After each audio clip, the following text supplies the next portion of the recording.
সিতেনে, বোন আমার, সিতেনে।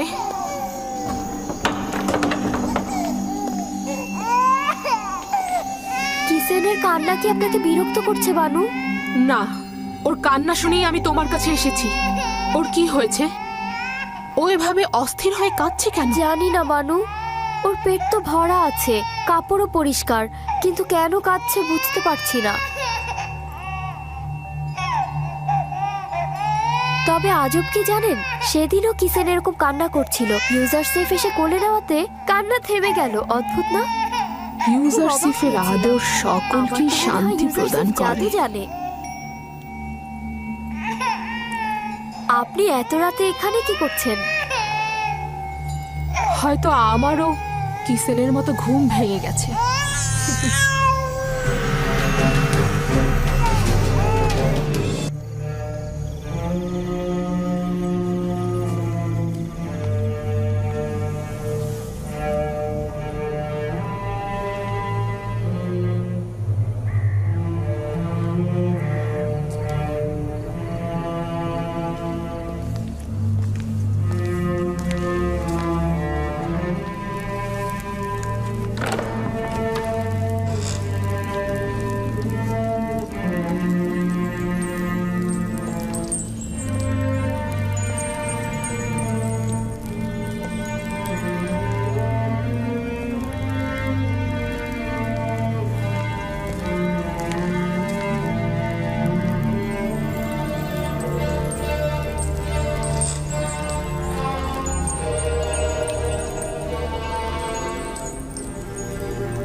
ইউজারসিফকে এখানে ডাকো।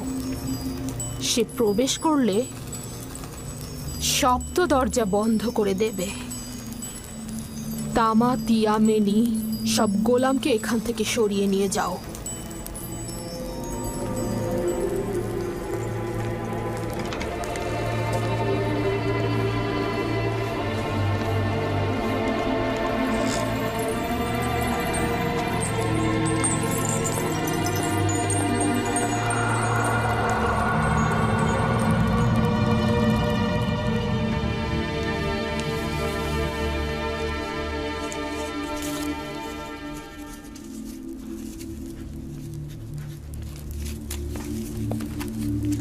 বানু জুলেখা আপনাকে তলব করেছেন।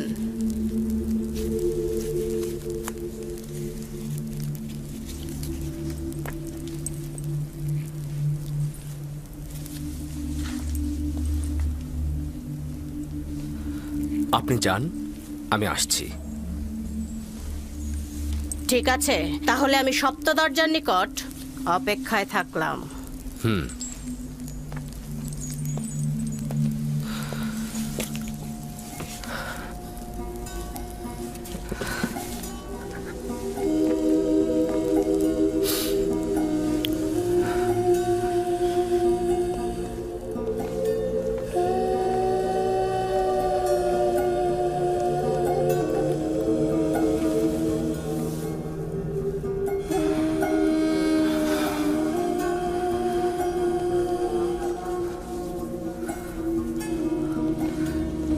হে খোদা,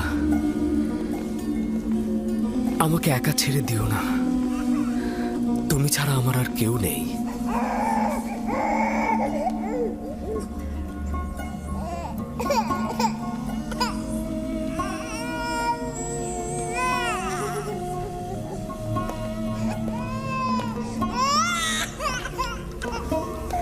কি ব্যাপার সিতেনে?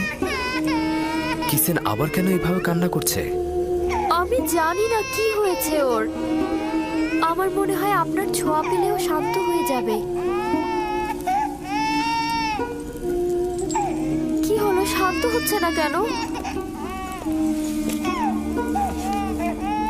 সম্ভবত তার এই কান্না অন্য কোনো কারণ থেকে।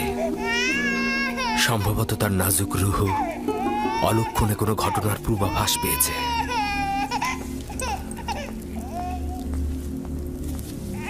অলক্ষণে ঘটনা? কিসের ইঙ্গিত করে গেল? কিসেন কি তাহলে সেই কারণেই কান্না করে যাচ্ছে?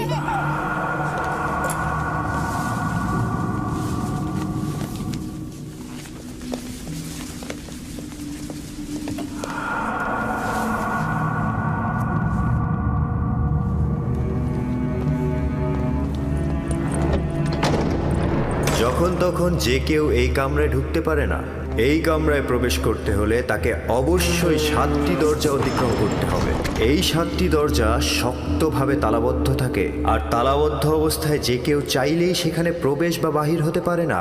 আর এই দরজাগুলোর চাবি শুধুমাত্র বানু জুলেখার কাছেই সংরক্ষিত থাকে।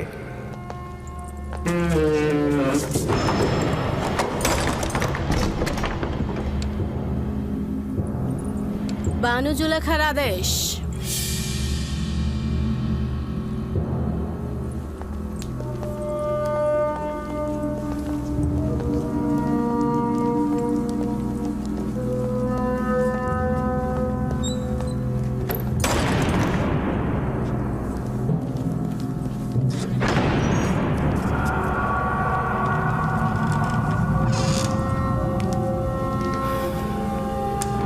দরুদ বানু জুলেখা।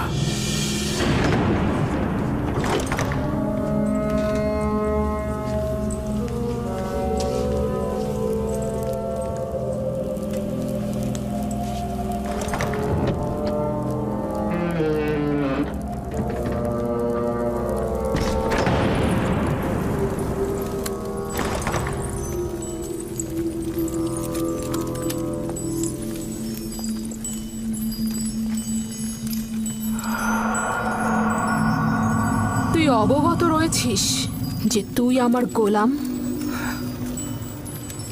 জি আমার বানু। এবং জানিস যে একজন গোলাম অবশ্যই তার মালিকের প্রতি আনুগত্য প্রকাশ করবে। এখন পর্যন্ত কোনো অবাধ্যতা দেখেছেন কি?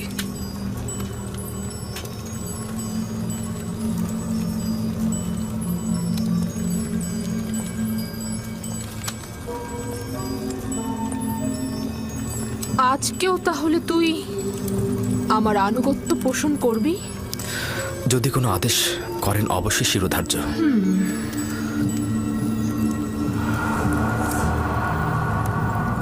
আজকে আমি নিজেকে তোর জন্য প্রস্তুত করেছি। খোদা তোমার কাছে পানাহ চাই। আপনি আমার কাছে কি চাচ্ছেন? খেয়ানত কি? আমি তো বলেছি আপনার কাছে সারা জীবন অনুগত থাকবো আমি, কিন্তু অনুগত আর বিশ্বাসের খেয়ানতের মধ্যে ভিন্নতা রয়েছে।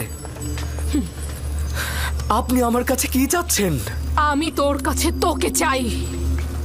আপনার প্রতি দেবতার কাছে আমি বিশ্বস্ত। তিনি আমাকে মহব্বত করেন, তিনি আমাকে উন্নত স্থান দিয়েছেন, তার বিশ্বাসে খেয়ানত করব। আমাকে মহব্বত প্রকাশ করলে তাতে আমি তো খেয়ানতের কিছু দেখছি না। আমি আপনারও আপনার স্বামীর কাছে কৃতজ্ঞতা জ্ঞাপন করছি, কিন্তু তার মানে তো এই নয় আপনার মহব্বতের প্রতিদান দিতে গিয়ে আমি গুনার সাগরে ডুবে যাই। তুই আমার কাছে ঋণী। অবশ্যই তুই আমার মহব্বতের প্রতিদান দিবি, এবং একজন গোলাম হিসেবে তুই বাধ্য আমার আনুগত্য পোষণ করতে। যিনি আপনাদের দয়া আমার উপর বর্ষণে সাহায্য করেছেন তিনি হচ্ছেন আমার খোদা। সে কারণে আমি আপনাদের চাইতে বেশি এবং আপনাদের থেকে পূর্বে তার কাছে ঋণী। আমি নিজেকে ইজ্জতের তুঙ্গ থেকে তুচ্ছ অবস্থানে নিয়ে এসেছি যাতে তোকে হস্তগত করতে পারি। আমি অধিকার ছাড়বো না। আমি আমার ঈমান ও নিজস্ব চরিত্রকে সাময়িক কামনা বাসনার কাছে বিসর্জন করব না। আমি আর তুমি ছাড়া এই ঘটনা কেউ জানবে না। কিন্তু খোদাবন্দের নজর থেকে এটা আপনি কি করে গোপন করবেন? ও, তাহলে খোদাকে নিয়ে এত ভয়? আমিও তার কাছে লজ্জিত। এটা তো কোনো ব্যাপারই না। তোমার দৃষ্টি সহ্য করতে পারবো না। আমাকে ক্ষমা করো হে মহান আমুন। সে আর আমাদের গুনার সাক্ষী নয়। আমার ভয় মহাপরাক্রমশালী ও প্রখর দৃষ্টি সম্পন্ন খোদায়।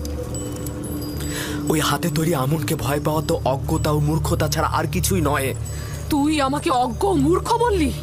আমি তোর মতো শত লোককে পায়ের নিচে পদদলিত করতে পারি। আমার ঘোড়াগুলোর বিষ্ঠা পরিষ্কার করার মতো যোগ্যতাও তোর নেই, আর তুই কিনা মহান আমুনের কাছে আনুগত্য প্রকাশ করাকে মূর্খতা বলছিস?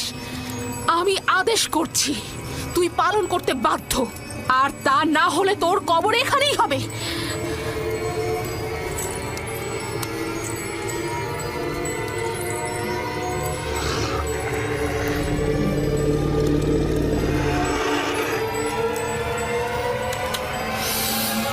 আপনার ফরমান তো আমি ততক্ষণই মানব যতক্ষণ আমার একাত্মবাদী খোদার ফরমানে কোনো ক্ষতি না হয়।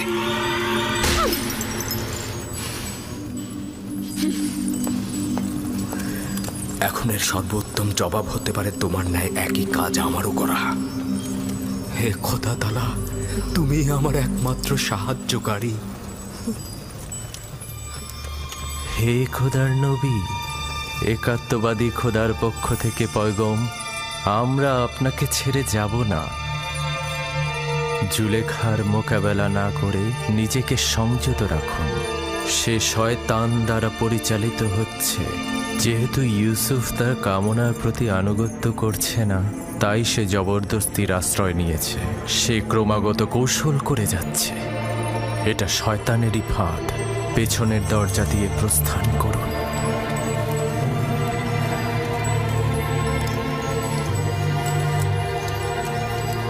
হে খোদার নবী, একাত্মবাদী খোদার পক্ষ থেকে এই পয়গম, পেছনের দরজা দিয়ে প্রস্থান করুন। প্রস্থান করুন। পালাবার পথ নেই, তুমি বাধ্য আনুগত্য স্বীকার করতে।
আমার মনে হয় এখানে কোনো খবর রয়েছে যার বিস্তারিত জানা দরকার। শুনতে চাচ্ছি, যে কেউ একজন কি বলবে? হায় আফসোস আমার, এই সকল মহব্বতের প্রতিদান দেখুন। দেখছেন তো আপনার সহধর্মিনীর সাথে সে কি আচরণ করেছে। এর শাস্তি কি? সে আপনার সহধর্মিনীর প্রতি কুদৃষ্টি পোষণ করেছে। তাকে কঠিন শাস্তি দিয়ে জেলখানায় নিক্ষেপ করুন। বানু জুলেখা মিথ্যা কথা বলছে জনাবে মালিক। আমি দেখেছি জনাবে আলী, ইউজারসিফ কৌশলে বানু জুলেখার কক্ষে প্রবেশ করছে। আলী জনাব, আমি এর বিপরীতে যে কোনো দলিলই নিয়ে আসি না কেন, সেটা আপনার কাছে গ্রহণযোগ্যতা কখনোই পাবে না। কারণ এতে বানু জুলেখার সম্মানহানি ঘটবে এবং আপনি তার পক্ষে রায় দেবেন। আর কারো সাহসও নেই সত্যটা বলার। আপনিও নিশ্চয়ই সেটাই চাইবেন। এর থেকে বেশি ক্রোধের সৃষ্টি করো না। আমি দলিল ও সাক্ষী দেখতে চাই। আমি আসল গুনাহগারকে ধরতে চাই। আমার না আছে গুনাহ না করার কোনো দলিল, আর না আছে কোনো সেবিকা যে আমার পক্ষে সাক্ষ্য দেবে। সুতরাং তুমি দণ্ডিত। এর শাস্তি অবশ্যই পাবে। আমি এর জন্য প্রস্তুত রয়েছি জনাবে মালিক। তবে হাকিকত হচ্ছে সে আমাকে তলব করেছে এবং মিলনের ইচ্ছা পোষণ করেছে।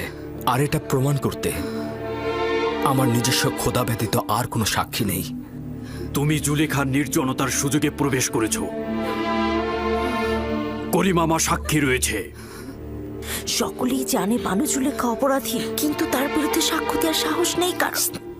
তোমার সাক্ষীকে হাজির করো এবং সাক্ষ্য দিতে বলো। খোদা ব্যতীত আমার তো আর কোনো সাক্ষী নেই।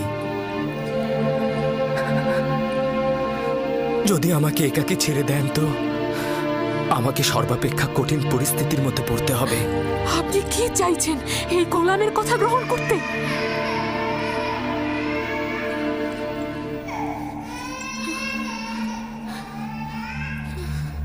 যদি নিজেকে নিষ্পাপ প্রমাণ করতে না পারো তাহলে এই মুহূর্তে প্রাণ বিসর্জন দেওয়ার জন্য প্রস্তুত হও। জনাবে আলী, আমি নিজে দেখেছি ইউজারসিফ রাজমহলের দিকে আসছিল। আসবার পথে সে বাচ্চাটির সঙ্গে খেলা করে এবং তারপর কৌশলে এই সপ্ত দরজা দিয়ে ঢুকে একটা একটা করে দরজা বন্ধ করছিল। আমি নিজের কক্ষে তাকে নিজের শিওরে দেখে চিৎকার করে সাহায্য চাইছিলাম, আর তখন সে পালাতে লাগলো। রুদামুনকে এখানে রাখো। ইউজারসিফের উচিত এখানেই শাস্তি পাওয়া।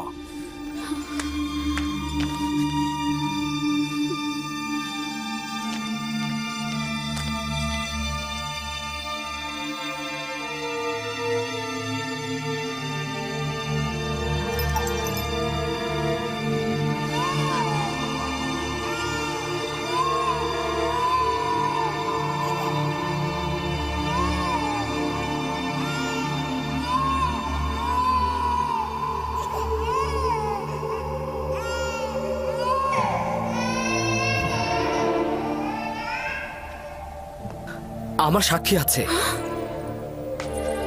কে তোমার সাক্ষী? নিয়ে এসো তাকে। এই মুহূর্তে তাকে তলব করো। জি জনাবে মালিক, অবশ্যই আমি সাক্ষীকে হাজির করে সত্যটা প্রমাণ করে দেব। সে না আমাকে চেনে, আর বানু জুলেখাকেও চেনে না। সে না আমাকে সমর্থন করবে, আর এমনও নয় বানু জুলেখার সাথে তার কোনো দুশ্মনী রয়েছে। সে তোতা পাখির মতো সত্যটা বলে যাবে, আর এতে কার লাভ হচ্ছে আর কার ক্ষতি হচ্ছে সেটা সে বুঝবে না। সে কে? শাস্তি পাবার পূর্বেই তাকে এখানে তলব করো। আমার সাক্ষী সেই শিশুটি যার কান্না আপনি এখনো শুনতে পাচ্ছেন। তুমি কি আমার সাথে ঠাট্টা করছো? না জনাবে মালিক, আপনার কাছে আমি তাগাদ করছি, ওই শিশুটিকে দয়া করে এখানে নিয়ে আসুন, তাহলেই সত্য প্রমাণিত হয়ে যাবে। একজন নবজাতক সাক্ষী দেবে? সে তো এখনো কথা বলতেই শেখেনি। ঠিক আছে, বলুন তাকে নিয়ে আসতে।